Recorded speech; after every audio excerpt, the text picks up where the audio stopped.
கிறிஸ்துவுக்குள் நேசிக்கப்பட்ட அனைத்து ஈசுலூசா திருச்சபை மக்கள், முக்கியமாக ஆம்பூர் சபை சங்கத்தை சேர்ந்த 5 வட்டத்திற்கான மக்கள், பொறுப்பாளர்கள், போதகர்களுக்கான ஒரு பதிவு. சமீப காலமாக நம்மளுடைய IELCயில் சார்பாக தேர்ந்தெடுக்கப்பட்ட தேர்தல் அலுவலர்கள் தங்கள் பணிகள் என்ன செய்வதென்றே தெரியாமல் இன்று வரை செய்து கொண்டிருக்கிறார்கள். இனி நல்ல ஞாபகம் வச்சுங்க, இன்னைக்கு தேதி 12/8/2025. அதாவது ஒரு நாமினேஷனை போட சொல்றாங்க. அந்த நாமினேஷனை அவ்வளவு ஒரு தேதியை பண்றாங்க. முக்கியமா தேர்தல் அலுவலரோட பணி ரொம்ப தெளிவான அமைப்பு சட்டத்தில் சொல்லியிருக்கு. அது அவர்கள் சரிவர செய்யல. இன்று வரை அதுதான். ஒவ்வொரு சபை சங்கத்திற்கு ஒரு தேர்தல் அலுவலர். நமக்கு ராபர்ட் ஆசீர்வாதம் அவர்தான். ஆம்பூர் செக்ரட்டரி, சினாட் செக்ரட்டரியோட சேர்ந்து அவர் பணிகளை மேற்கொள்ள வேண்டும். ஒரு சர்க்கிள் எலெக்ஷனோ சினாட் எலெக்ஷனோ அந்த சினாட் தேர்தல் அலுவலர் தான் பொறுப்பாளர். அதுக்கப்புறம் தான் சீஃப் எலெக்ஷன் ஆபீசர். அவங்க IELC எலெக்ஷன் மட்டும் தான், மற்றபடி ஒட்டுமொத்த இருக்கும். அதே போல நாம் அனுப்பக்கூடிய அந்த லிஸ்ட் அவங்க அனுப்பணும். இங்க இருக்கிற அந்தந்த சினாட் தேர்தல் அலுவலருக்கு அனுப்புவாங்க. அவங்க அதுல அவங்க என்ன பண்ணுவாங்கன்னா, ஒரு கமிட்டி, அதாவது ஒவ்வொரு சினாட், அந்த சினாட்ல இருந்து 5 சர்க்கிள் இருந்து ஒரு லேமன் அவர்களை தேர்ந்தெடுத்து கிரெடென்ஷியல் கமிட்டி அப்படின்னு ஒரு கமிட்டி, இதுதான் அவங்க தான் ஸ்க்ரூட்டனைசிங் பண்ணணும். நல்லா புரிஞ்சுங்க. தலைமை தேர்தல் அலுவலருக்கு நம்ம லிஸ்ட் அனுப்புவோம். அது வாட் எவர் இட் இஸ், நம்ம என்ன அனுப்புறோமோ அவங்க அப்படியே அனுப்பணும். அவங்களுக்கு சேஞ்ச் பண்ற அதிகாரம் கிடையாது. அவளோட பணி நமக்குள்ள எந்த ஒரு பிரச்சனையும் பிரிவினவாதங்கள் வரக்கூடாதுன்னு அவங்க சுமூகமா கொண்டு போகணும். அதற்காக தான் 3வது மனிதர் ஒரு தேர்தல் அலுவலர். அவரெல்லாம் ஸ்க்ரூட்டனைசிங் பண்றதுக்கு அவருக்கு ஒண்ணுமே ரைட்ஸ் கிடையாது.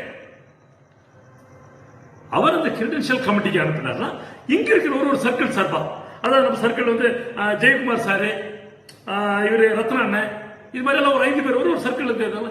இவங்க ஸ்க்ரூட்டனைசிங் பண்ணி அவங்க கொடுக்கணும், அதை அவங்க அனுப்பணும். அதுக்கான கால நேரம் இருக்கிறது. பட் அது எதுவுமே பண்ணல. அதற்காக நல்லா கவனித்துக் கொள்ளுங்கள் திருச்சபை மக்களே.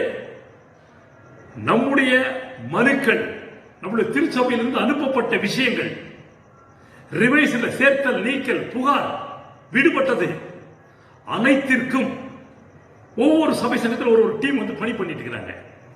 நம்ம ஆம்பூர் சபை சங்கத்தில் நீங்கள் புகார் கொடுத்து ஏற்காமல், நீங்கள் அனுப்பி இது வராமல், நீங்க கொடுத்த லிஸ்ட் மாற்றி வேற ஒன்று அனுப்பி இருந்தால் இவர்களை புகார் தெரிவிக்க இப்ப டிஸ்பிளேல நான் ஒரு 2 நம்பர் கொடுக்கிறேன். அந்த 2 நம்பருக்கும் நீங்க ஒருவேளை மெயில்ல குற்றச்சாட்டு அனுப்பி இருந்தா அதனோட நகலை எடுத்து ஒரு போட்டோ எடுத்து இந்த வாட்ஸ்அப் நம்பருக்கு அனுப்புங்க. உங்களோட புகார் தெரிவிங்க. இது மாதிரி சோன்சோ, இப்போ யார் அனுப்புறீங்களோ உங்க பேர், உங்க திருச்சபை அதை போட்டு, மதிப்பிற்குரிய ஐயா, இந்த மாதிரி ஏற்கனவே இத்தனை தேதி நான் ஒரு புகார் கொடுத்தேன், தேர்தல் எந்த ஒரு நடவடிக்கை எடுக்கல, ஆகவே இதை ஒரு புகாராக ஏற்றுக்கொண்டு இதற்கு ஒரு நிவர்த்தி செய்யும்படி கேட்டுக்கொள்கிறேன் அப்படின்ற மாதிரி என்னென்ன பண்ணீங்களோ அது வாட்ஸ்அப்ல, ஏன்னா மெயில் நிறைய பேருக்கு மெயில் போறது கிடையாது, பாக்குறது கிடையாது, தெரியறது கிடையாது. ஆகவே வாட்ஸ்அப் நம்பர்ல அனுப்புறதுக்காக ஒரு 2 நம்பர் கீழே கொடுக்குறீங்க.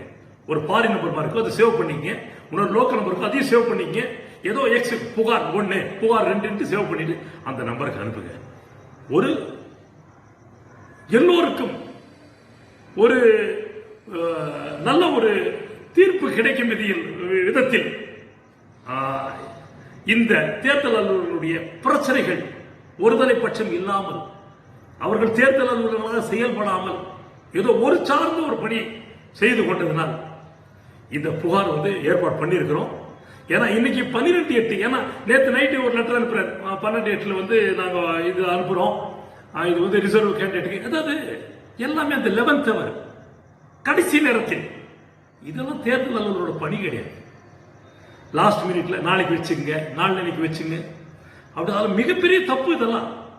இவைகளை சரி செய்யும் விதமாக ஒரு சின்ன முயற்சி நம்மளுடைய ஆம்பூர் சபை சங்கத்திற்கான மக்கள் 5 வட்டத்திற்கான ஒரு 85 திருச்சபைகளை சேர்ந்தவர்களுக்கு பல கொடுமைகள் நடந்துட்டு இருக்கு. சோ அதை மீண்டும் நம்ம விசாரிப்போம். அதை விவரமா நான் சொல்றேன் என்னன்ட்டு. எனக்கு இறுதியாக வந்த ஃபைனலிஸ்ட பத்தி உங்களுக்கு அடுத்த ஒரு கருத்தை நான் வெளியிடுறேன். ஏன்னா பெயர் இல்லாத ரிவைஸ் லிஸ்டில் இல்லாத பேர் இதுல வந்திருக்கு. இதுல 2 நாமினேஷன் வந்திருக்கு. அகைன் ரிவைஸ் பண்ணி ஃபைனலிஸ்ட்ல வந்திருக்கு. என்ன பணி பண்றாங்க தேர்தல் அலுவலர்? தேர்தல் அலுவலருக்கு உண்மையா சொல்றேங்க, அதாவது நம்ம திருச்சபை மக்களே நம்மளோட அமைப்பு சட்டத்தையே தெரியாம தப்பும் தவறுமாக, அதாவது இந்த தேர்தல் அலுவலர் பணி ஒரு உன்னதமான பணி. ஆனா அது அவங்க நினைக்கல. அவர் இஷ்டத்துக்கு அதாவது நமக்குள்ள ஒரு பிரச்சனை வரக்கூடாது. ஒரு 3ஆம் மனிதர் இதை பண்ணணும்ன்ற ஒரு நோக்கத்துக்காக தான் இவ்வளவு பண்றது. இதையும் அவங்க சொதப்புறாங்கன்னா கேட்டா அவர் உடம்பு சரியில்லைன்றது. ஒருத்தர் போட்டா ஆம்பூர் சபை சங்கத்தில் இருக்கிற ராபர்ட் ஆசீர்வாதம் அவரு கேட்டா அவரு என்ன அங்க கேட்கணுன்றது. அவருக்கு இன்னும் அதிகாரமே அவருக்கு தெரியாம இருக்கிறார். இது மாதிரி விஷயங்களில் இருந்து எல்லாமே மாற்றப்பட வேண்டும் என்பதற்காக இந்த சிறிய முயற்சி.